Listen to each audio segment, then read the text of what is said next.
The CBS Radio Mystery Theater presents...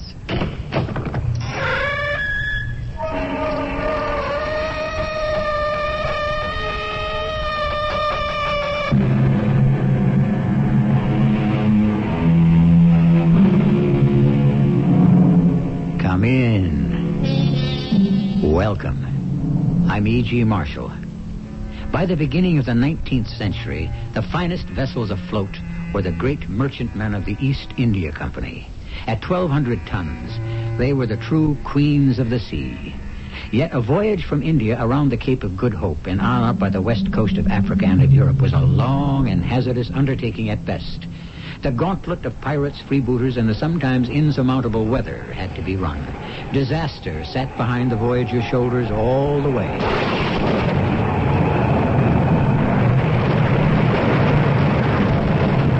What was that, Mr. Rowland? That last lightning bolt hit us from the mizzen to the stern, Captain Stokes. What's the news from below? We're settling on the port bow, sir. Shipping twice as much water as the pumps can handle. Then get Lady Castleton topside. And stand by to abandon ship.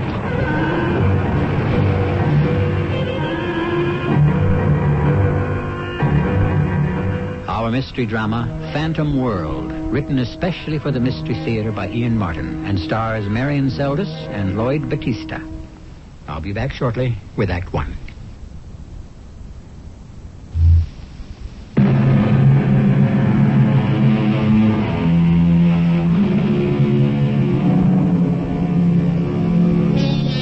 In the year of our Lord, 1814, England and America were at last at peace after the senseless War of 1812. The HMS Arabella set sail from India for England.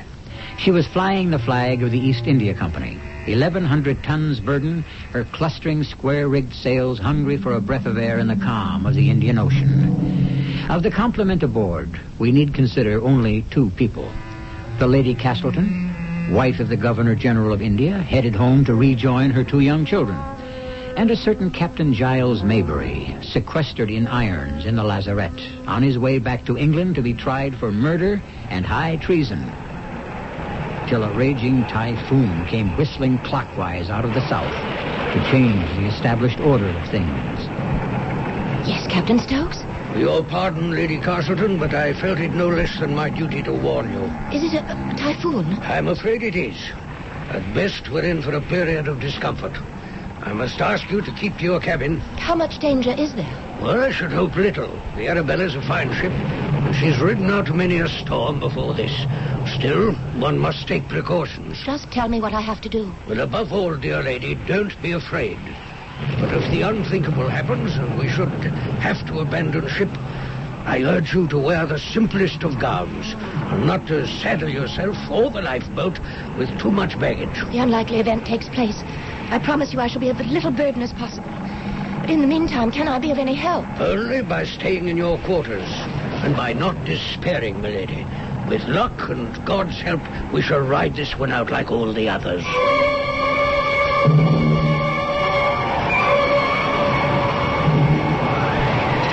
Lieutenant, I'm coming down. What's to do, bosun? All hell, most like. Typhoon blew up from the south. How bad? No way of knowing till we ride it out. If we do, it's a bad one, no doubt of that. You think it'll founder us? Well, they never have yet. But there's always a first time. Let's see those medicals. Well, what are you going to do? Set you free of the chains. Just on the off chance. Can't have you cooped up here like a rat in a trap. Well, I'm only being forwarded back to England to be hanged. I might as well drown and save the crown the expense and the bother. Well, that's as may be.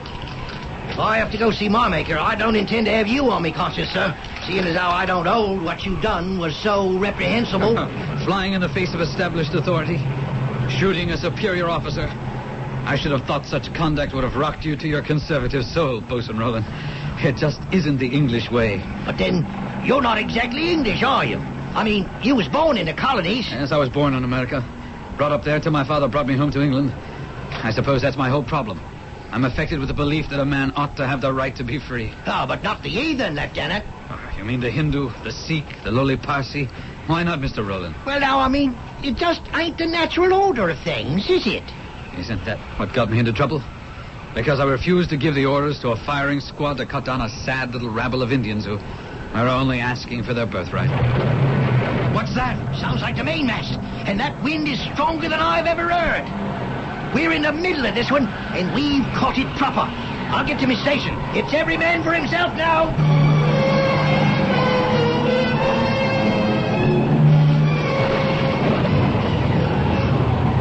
What's the news from below decks, Mr. Rowland? It ain't good, Captain, sir. We're starting leaks all the way up to the freeboard. The pumps can't keep up with it. Have you any fear that we shall founder? Unless the storm abates, it's going to tear us apart, Captain. Were we hit? Yes, sir. Carried away half our mizzen mast. Well, we'll still run before the wind. And with God's will, we'll run it out. I'm afraid not, Captain. That last lightning bolt split the rudder from wheel to keelson. We have no control over the ship. No, sir, no. Get her ladyship topside and stand by to abandon ship. What's that? A boat around it, sir. That's the powder magazine. We're going down by the head. Get that long boat out. Aye, aye, sir.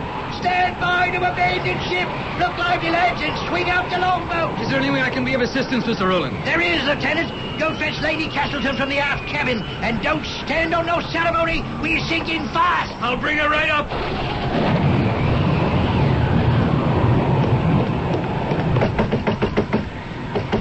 Lady Castleton! Lady Castleton!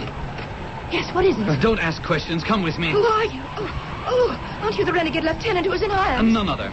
What are you doing running free? Looking to save my life, ma'am, as you should be doing. Is the ship in danger? She's about to sink, milady. I was sent to bring you above decks and into the lifeboat. Why didn't Captain Stokes come himself? The captain's busy enough trying to save his ship. Now, are you coming with me, or must I save your precious life in spite of you? I'm not accustomed to be spoken to in this way. Nor are you accustomed to facing death, I should imagine. But you are. Now, are you coming? I will come when the captain tells me to. Oh, you'll leave me no choice. Over my shoulder you go. Down, sir. Let me... When I get you to the sternways of the longboat... Your favor, madam, lie still. You're weight enough to drag up this matter without thrashing about like a wounded fowl. Cut it free, lads! Get it all overboard before the weight capsizes. Are you? What have you got there? The Lady Castleton, Captain. Mr. Rowland asked me to fetch her. Name of heaven, man, put her down. Aye, aye, sir. Who are you? Oh, the prisoner. Milady, are you all right? I will be once you keep this barbarian away from me. First, let me help you to the lifeboat. No, I have nothing with me. My jewels, my toilet case, and my clothes. No time for that, your ladyship. Let me help you over the rail. And you, prisoner, make yourself useful. Help those men cutting the debris clear. Well, I have no blade. I'm unarmed. No, then take my sword. If that mess is not cleared... All hands out of the shrouds! Look out, lads! She's about to turn turtle! It's every man for himself! Hold on to my head, Lady Castleton! What happened, Captain? She's in the water. But it doesn't matter. We're all going to be there.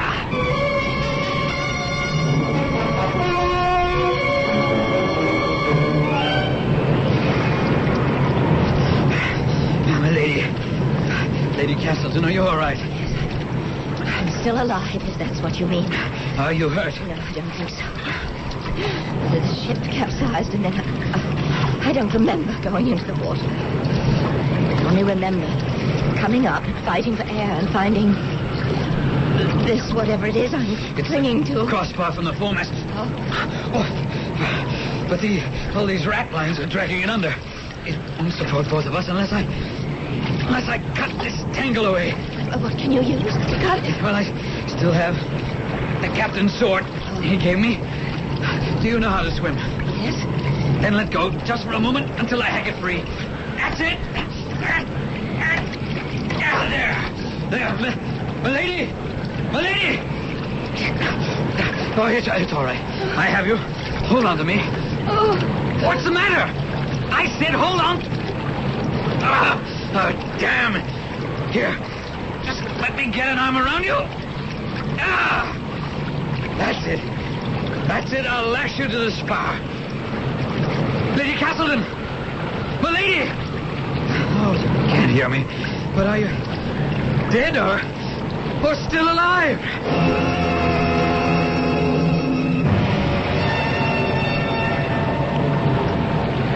Where am I? Somewhere in the Indian Ocean. The ship. Oh, what happened to the ship? She capsized. And sank? Like a stone. With everyone? I mean, all who were aboard? As far as I know. Excepting us. And you are... Oh, yes, the prisoner. Oh, yes. The leper still remains the outcast. Oh, I'm sorry. I didn't mean... It doesn't matter. What is how we can save our lives. If they're worth saving. What chance do we have, castaway, in this empty ocean? Listen. What is it? Gulls. Now, that means there's land near. What land? The Seashell Isles are somewhere in this vicinity. I've never heard of them. Are they inhabited? Well, some of them. Look. What? That white line in the moonlight. That's surf. Oh, come on. Come on, kick. Head for it. Kick for your life.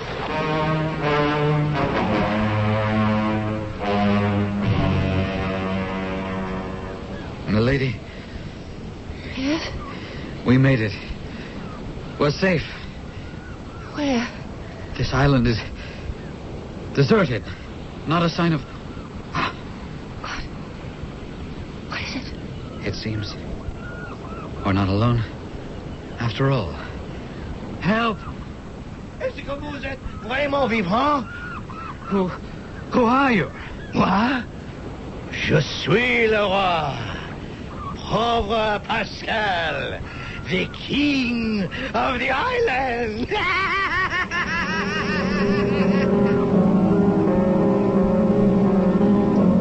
A man and a woman, half dead, half live, cast away on a desert island. The female, a gentlewoman, nurtured in luxury. The male, a convicted traitor, heading for a firing squad. Now to this ill-assorted duo add a third, a giant Frenchman, bearded, naked except for a kind of loincloth, and apparently stark staring mad. I shall return shortly with Act 2.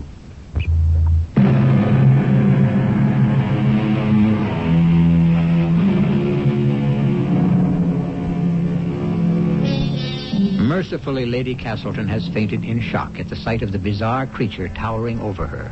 Giles Maybury is helpless to make a move, menacing as this giant with a mahogany skin appears to be. As for Pascal himself, suddenly he breaks off the demonic laughter and, in an astonishing reversal, begins to cry. Je vous en prie, madame, monsieur.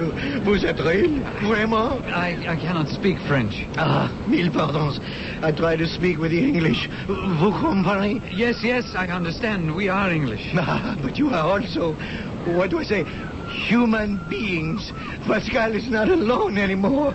I weep because I am so happy. Since you're so friendly, can you help us? Oh, what must Pascal do? You have only asked. Will you assist me to carry Lady Castleton to somewhere she can dry out?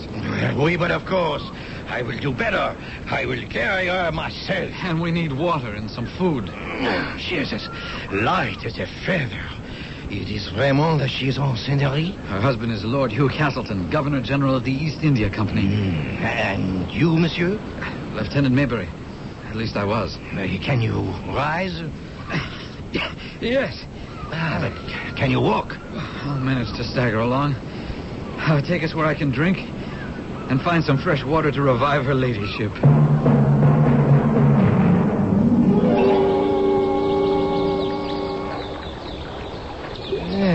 So, that is better, eh?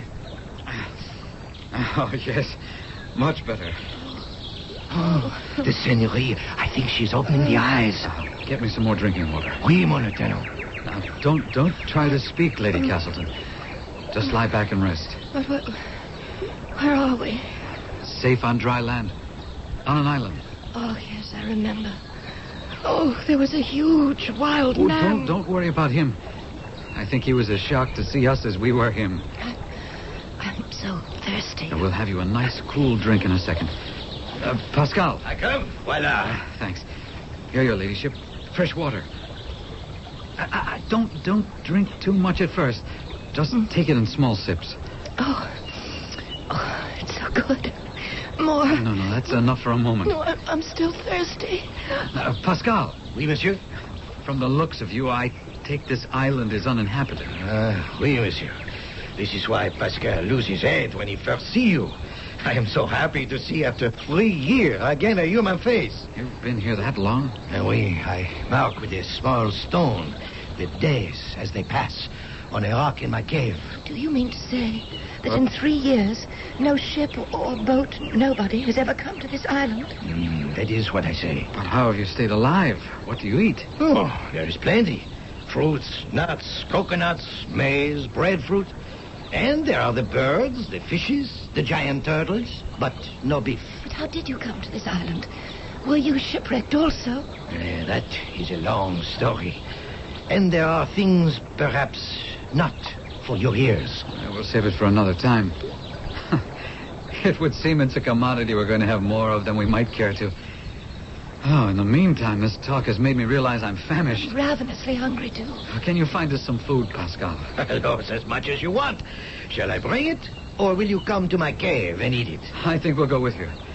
I wouldn't want to lose sight of you until we get a few more things settled.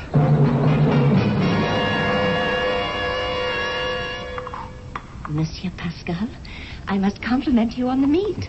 I thought you said there was none on the island. That was a fish, Lady Castleton. Oh. Called a dugong. Actually, it isn't a fish, it's a mammal. Herbivorous, but seagoing. Pascal, is there another cave available like this? For why? We must find suitable quarters for Lady Castleton. Well, there are other caves, oui, but it will take time to clean them. Let's get one in shape for her ladyship for tonight. It's warm enough for me to bed down outside. No, you must be under cover. It is the rainy season. Tonight, the rains will come. You can share my cave if you want. Well, I may take you up on that if there isn't time to clean one up for myself. But I want to help. No, you're worn out. Better rest. Besides, isn't housework just a little below you?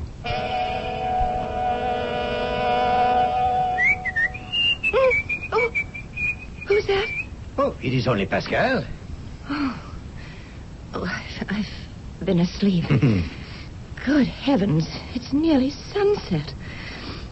Where is Lieutenant Maybury? After we prepare a cave for you, he stayed to prepare one for himself. Pascal, he come back to cook the supper. I'm very grateful to you, Pascal. Oh, it is nothing. Oh, you saved our lives. I can never repay you for that, but I'd like to show my gratitude some way. Oh, it is not necessary. Look, this pendant, it doesn't mean much here, I suppose, but it's very valuable. Will you take it as a thank you for everything? Oh, Belle, At least wear it as a medal, as a token of my thanks. I shall be proud to. There. Now tell me, how did you end up on this island?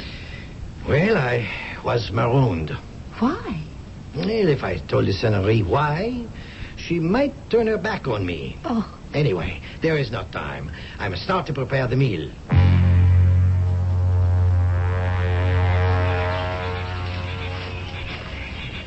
Your palace, Lady Castleton. All the comforts of home. I'll leave you the lamp. Your bed is made up. Palm fronds with a mattress of tree ferns. You should be reasonably comfortable. Well, have you quite dried out? Oh, yes, Lieutenant.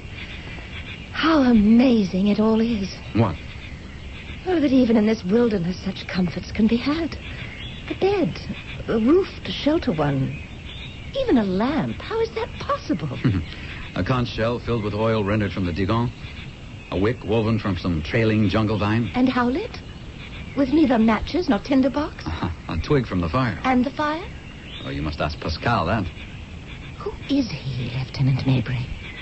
What is he? Well, I wouldn't care to speculate. He says he was marooned. Yeah, for good reason, no doubt.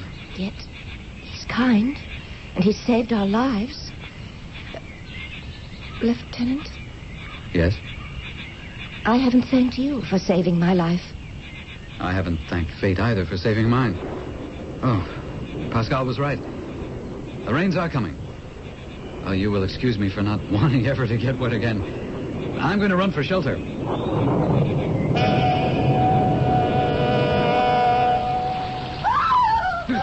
Oh, what was that? Lady Castleton, what is it? Watch your head, watch your head. The roof is low. Come in out of the rain. Here. Lie on the bed now. What is it? Oh, please hold me. Hold me. Just keep them away. Hush. You're in no danger now. Keep who away? Oh, it's awful. You make me sick to my stomach. Oh, those dreadful, musty, furry things touching me, beating my hair like ghostly hands from a grave. Bats? Is that what you're talking I don't know, about? yes, I suppose so. Oh, I've never been so terrified. No, you can relax. They're not in this cave. The roof is too low. No, there. There, I'll leave you here to sleep. No, please. Please don't leave me. I'm sorry, I'm afraid that was the last straw. I'd simply go to pieces completely if I were alone. Very well. I won't be far away. I'll just move to the mouth of the cave. No, do you mind just hold me a little longer? I'm so afraid of the dark. It's all right. I won't go away. You try to sleep.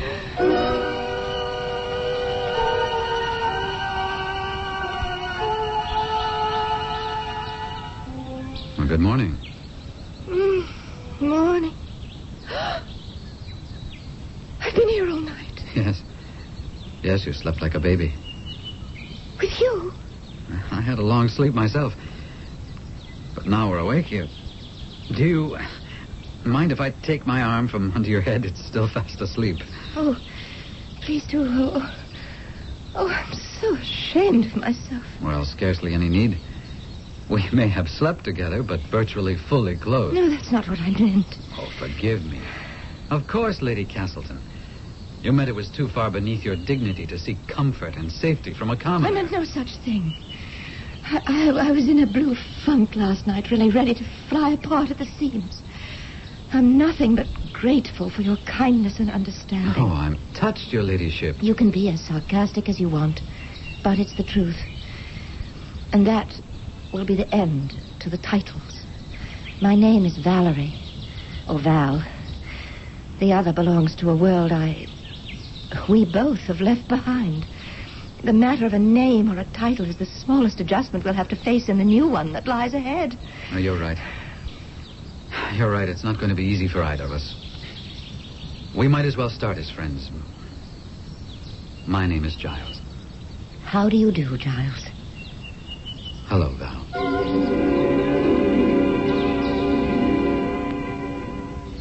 I brought you your favorite drink, Val. Some coconut juice with fruit juice. Thank you, Giles. Did you bring some to drink with me? Yes, if we can take some time off. After 2 weeks of constant labor, I'm ready to. My otherworld upbringing scarcely prepared me for this life. You've adapted to it beyond belief. Maybe it's because for the first time in my life I've been free. I don't understand. Oh, why should you? You weren't married at barely 17 to a sadistic bully who made the last 7 years a nightmare. Except for the 2 children he forced me to bear. For them, I have only love and gratitude. For the man who ripped them from me, the only feeling I can have now is how bitterly I despise him. Well, I have little cause to love Lord Castleton either. It was he who was sending you back to England. To your death. Yes. On the trumped-up charge that in trying to protect the right of some Indian natives, I committed murder. Did you? I killed a superior officer in a fair fight. To stop him from massacring 100 innocent and blameless people whose only mistake was not to have been born British. I believe you, Charles.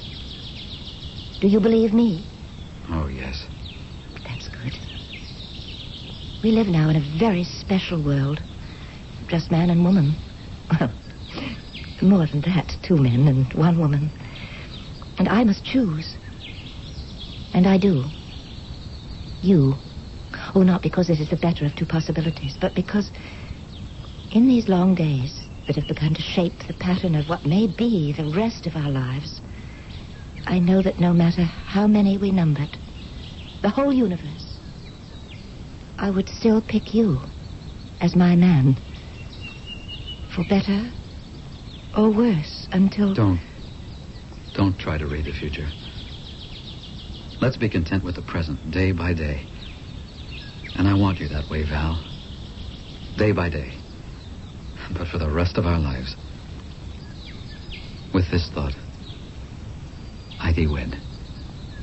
With this thought, I marry you. Oh, heaven help us, Val.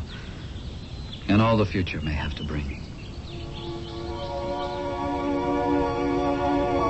A strange and affecting wedding outside the bonds of church and against all dictates of their society.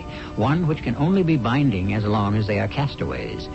Will they really remain that for the rest of their lives? Or has fate still another trick to play? I shall return shortly with Act 3.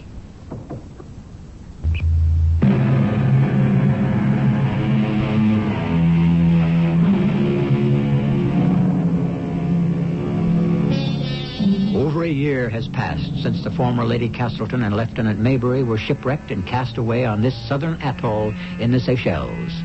The uneasy first 6 or 8 months when Pascal was constantly tempted to challenge Giles' right to be Valerie's mate have now passed, with her growing and obvious pregnancy. The threat of the male's drive to dominate is stilled for the present, sublimated in the approaching miracle that a new human being is shortly to join them in this lonely paradise. Pascal! Pascal! I'm here, Giles, in the thicket. This is where you sneak away to these days. What are you doing? I'm making a cradle for le petit enfant. His Grand-Père Pascal has to have a present for his arrival. So that's why I haven't been able to find my sword recently. I must have something to cut the wood from the banyan tree. Don't worry, I keep it sharp. Why should I worry? We have no use on the island for it, except something such as you're doing. Well, you never can tell. Someone may break in on us one day. Well, after 4 years, can you really believe that? There is always the hope. Or the fear. Tell me, what would you do if a ship arrived, Pascal, and they came ashore? I do not know. You see the scars on my body? They keel-hauled me, tied me to a rope, naked, and dragged me underneath the keel of the boat, from port to starboard, fighting for breath till my eyes start from my head and my lungs burst for air. And all the time, the barnacles on the ship's hull ripped and tore at me like 100 knives. I was not supposed to live, but I did. And they threw what was left of me on the beach and sailed away. Who? The captain and the officers. But really, the whole French Navy. Why? Because I laid a mutiny against them. And I made one fatal mistake. I did not succeed. And so if a ship should come, I would run and hide. Well, death waits immediately for both of us beyond that reef. Here on our island, well, he'll be more patient and take us in our own good time. Yes, I too would run and hide. And the madame? Well, it's different for her. She has 2 children halfway across the world she mourns. But she's in love with you and about to bear your child. Let's think only on that, Pascal, and hope that no one has to make any decisions. Well, we're dead to the rest of the world anyway. Since God has given us the gift of a new life, let us pray he will not take his gift away.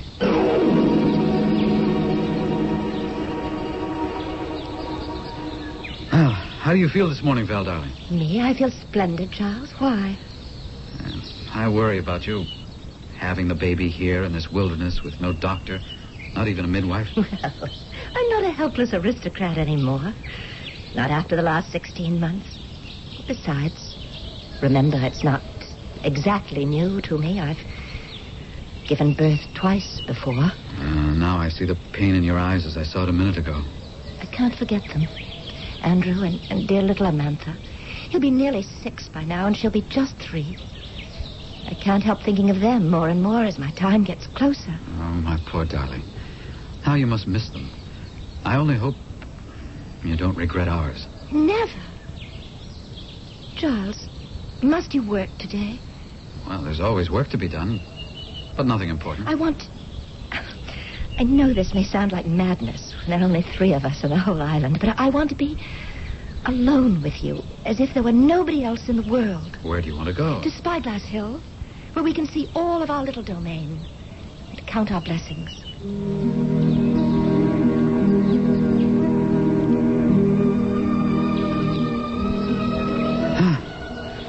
Well, the wind's quite heavy. Here, we can shelter behind the rock. Help me sit down. Hold my hand. There. So clumsy. You are so beautiful. Oh, Giles. Val. Oh. Hold me close. And let me tell you things. What things? I told you once, the day we accepted each other as man and wife, that this island had set me free. I still feel the same. Oh, I still long for my children, and I miss them. But I could never go back to that life with him. He humiliated me, abused me every day I was with him. And by now, he'll be back in England. But he would have done the same before my children. I couldn't bear that. And it would have broken their lives. Now, please, don't torture yourself. No, please, let me have my say. His mother will protect and care for them. They'll be better off. And besides, so very soon I shall have our child to take care of. Which shall it be, boy or girl? Doesn't matter. It shall only be the first of many as you want. We need to people this island. Oh, that's for the long future. And we'll need some outside help. No, don't say that. I don't want to be found. Well, eventually we have to be. Why? When our son or daughter grows up, we can't lock them into our paradise.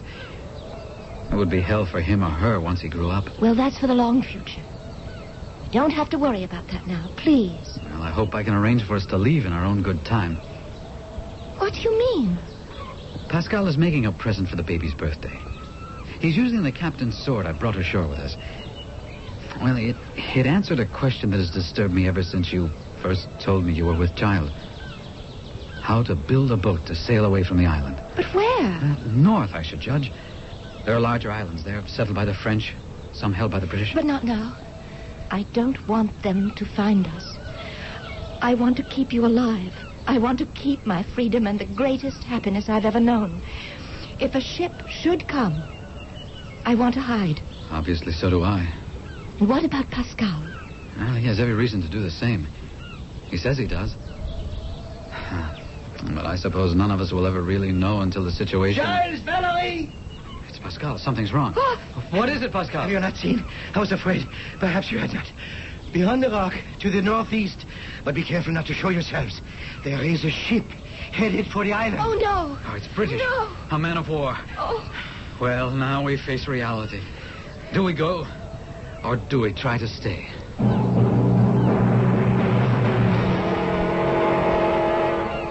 Pascal, where have you been? With a branch, I brush all our footprints from the beach. You sure that they didn't see you? No, the headland blocks their view.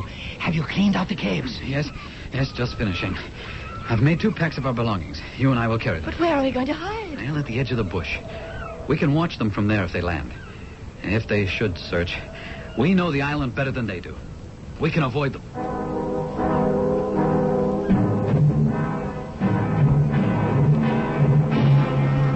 They're searching for us. I don't think so. Then why did they come ashore? For water, perhaps. Fresh fruit. Shh. Order! Affam, our lads wait for his lordship. What are you stopping for, Mr. Roland? Oh, no. Oh, no, it's not possible. Just waiting for orders, my lord. What is it, Val? That's my husband's voice. What's the hold-up, bosun? You want us to search the whole island? Yes. We know someone's here from that banyan tree that's been cut recently. Oh, mon Dieu, the cradle. I have betrayed us. Then we're going to need more men, Lord Castleton. We'll send back to the ship for as many as you need. I want this island gone over with a fine-tooth comb. Oh, no, we're lost. Not yet. C'est tout ma faute. So it is up to Pascal to make amends. Adieu, mes enfants. No, Pascal. I'm lost anyway. No. But you can still be saved. Adieu. Oh, stop it. No. It's too late. You look for me, eh? By the Lord, Harry. Cover him, men. Who are you? My name is Pascal. Why do you come to destroy my solitude? You say you are alone on this island? For 4 years, monsieur. You are trespassing on my property. I am a man who enjoys my own company and no one else's. You are a liar. Come closer. As you wish. What's that around your neck? My neck? That pendant. It belonged to my wife, the Lady Castleton. She's here on this island, too. Where have you hidden her? Look out! Don't let him escape! Cut him down! Take your men, Mr. Rowland, and drag him back here. Yes, sir. Come along, lads. Kill him. I don't know. He made it to the underbrush. Doesn't matter. They know I'm here now. Hugh will never rest till he finds me. I won't let them find you. Oh, Val, you can't. Hush, darling. It's the only way. Goodbye, my love. Hugh? Val! It's too late for us. Maybe it always was. Hugh! Valerie, I found you. What's that devil's the idea of hiding from me? What's got into you? Valerie. Yes, Hugh. I don't believe it. You're pregnant. Yes. By that scum who wears the pendant I gave you, I'll have him flogged to death and hung from the yardarm. Please, don't blame him. Who else shall I blame? Is there anyone else on this island? No. No one. I'll make him sorry for the day he ever laid eyes on you. But he's the least of it.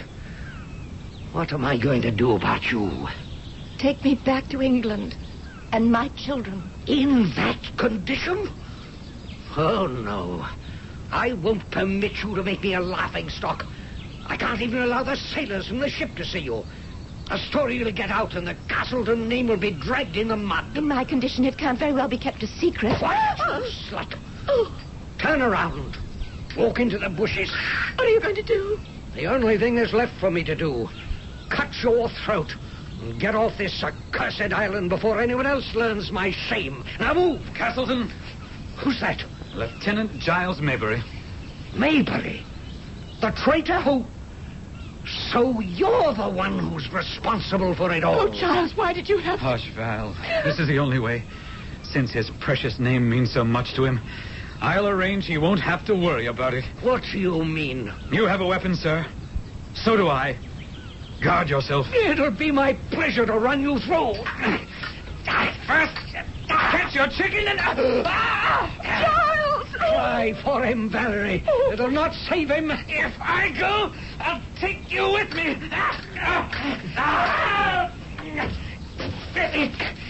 It can't end like this. Giles, run! Run, Giles, and hide before the sailors come back. Nowhere to run anymore. Oh, help me to the ground. Oh, my darling, you're hurt. Oh, better this way. Your children need you.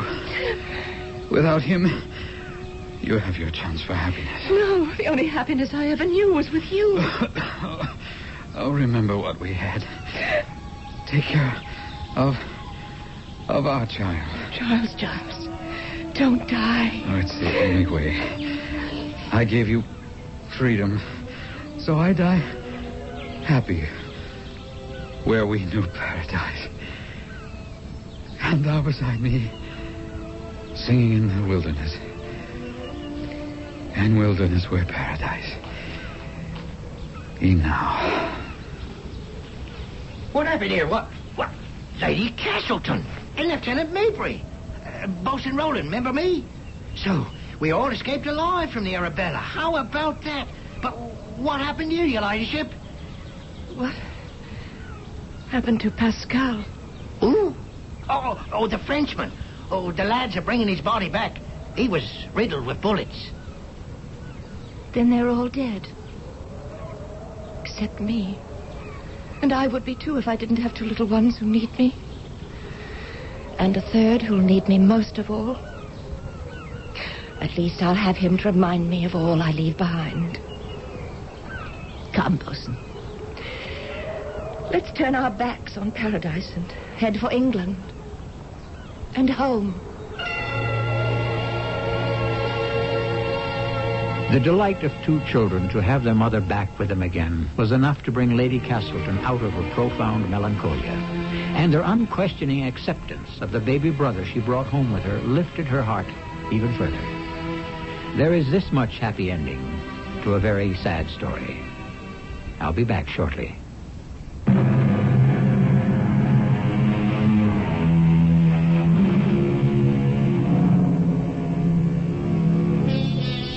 It was Sidney Carleton who said in Charles Dickens' Tale of Two Cities, "It is a far, far better thing I do than I have ever done. It is a far, far better rest I go to than I have ever known." In this tale, let that serve as a fitting epitaph for Lieutenant Giles Maybury and that gentle giant named Pascal. Our cast included Marion Seldes, Lloyd Battista, Robert Maxwell, and Court Benson. The entire production was under the direction of Hyman Brown. This is E.G. Marshall inviting you to return to our Mystery Theater for another adventure in the macabre.